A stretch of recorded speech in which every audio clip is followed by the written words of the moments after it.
오늘의 성경 이야기 시작합니다. 구원, 은혜인가, 행위인가? 이 시간에는 구원은 은혜로부터인가 행위로부터인가에 관하여 이야기를 나누겠습니다.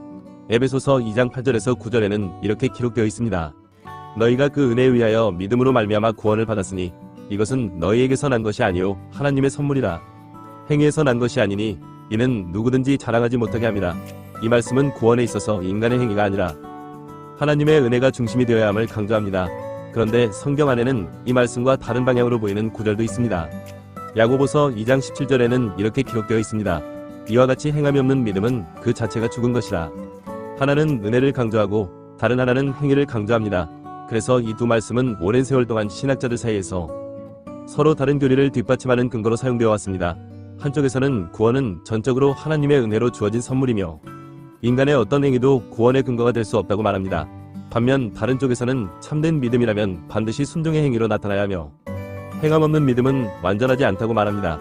결국 두 말씀은 서로 다른 방향을 향하고 있는 것처럼 보이지만 사실은 하나님께서 은혜와 순종을 어떻게 연결하셨는가를 보여주는 한 몸의 구조처럼 읽어야 합니다. 이 구절들을 단순히 서로 다른 주장으로 나누는 것이 아니라 하나님의 구원 계획 속에서 어떻게 조화를 이루는지를 살펴볼 필요가 있습니다. 이 부분을 이해하기 위해 한 가지 예를 들어보겠습니다.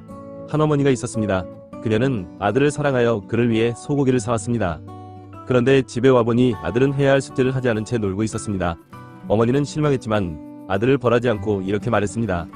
엄마가 거실 청소를 마칠 동안 네가 숙제를 다 한다면 엄마가 이 소고기를 구워줄게. 이때 어머니가 제시한 조건은 벌이 아니라 기회였습니다. 아들은 어머니의 사랑을 얻기 위해 숙제를 하는 것이 아니라 이미 주어진 사랑 안에서 그 사랑에 순종하는 행위를 하게 된 것입니다. 하지만 어떤 때에는 아들이 이 사실을 잊고 내가 숙제를 다 했으니 소고기를 먹는 건 당연한 공로로 생각합니다. 이것이 바로 우리가 신앙 안에서 자주 빠지는 착각입니다. 하나님께서 우리에게 율법을 주시고 순종의 길을 열어주셨음에도 우리는 그 순종 자체를 공로로 바꾸어 구원의 근거로 삼으려 할 때가 있습니다. 예수님께 나아온 부자 청년도 그와 같았습니다. 그는 내가 무엇을 해야 영생을 얻을 수 있습니까? 라고 물었습니다. 자신이 계명을 지켜왔다는 사실을 자랑하며 그 순종의 행위가 구원의 자격이라고 믿었습니다. 하지만 예수님은 그가 놓치고 있던 한 가지를 드러내셨습니다. 그의 순종은 구원의 원인이 아니라 하나님께서 회복할 수 있는 길을 열어주신 기회의 결과였다는 사실입니다. 즉, 예수님께서 말씀하신 것은 율법에 순종하면 구원을 받는다가 아니라 순종을 통하여 구원을 얻게 해주신다는 것입니다. 그가 구원의 문 앞에 설 수 있었던 것도 그 기회를 주신 하나님의 은혜 때문이었습니다. 욥 역시 자신의 순종을 근거로 하나님 앞에 섰습니다. 그는 나는 죄가 없다 고 항변하며 자신의 의로움이 하나님 앞에서 인정받을 것이라 믿었습니다. 그러나 하나님께서는 폭풍 가운데 말씀하셨습니다. 내가 땅에 기초를 놓을 때 네가 어디에 있었느냐? 이 말씀은 욥을 부정하려는 꾸지람이 아니라 그의 신앙을 다시 은혜 중심으로 돌이키기 위한 부르심이었습니다.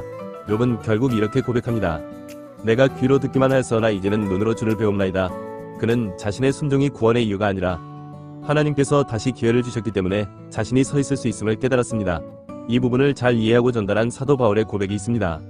그는 율법에 철저하고 누구보다 순종적이었던 사람이었지만 예수님을 만난 후 이렇게 고백했습니다. 나의 나 된 것은 하나님의 은혜로 된 것이라. 그는 깨달았습니다. 하나님께서 은혜를 베풀어 주지 않으셨다면 우리는 그 어떠한 순종으로도 구원을 받을 수 없습니다. 그러나 하나님께서 베풀어 주신 은혜로 말미암아 우리의 순종이 구원으로 가는 가치를 얻게 된 것입니다. 결국 은혜와 순종의 관계는 이렇게 요약할 수 있습니다. 은혜는 우리가 행한 결과가 아니라 하나님께서 먼저 주신 회복의 기회이며 순종은 그 기회에 대한 감사의 응답입니다. 우리가 자랑할 것이 없다는 것은 무가치에서가 아니라 하나님의 은혜로 인해 우리의 선이 가치를 얻게 되었기 때문입니다.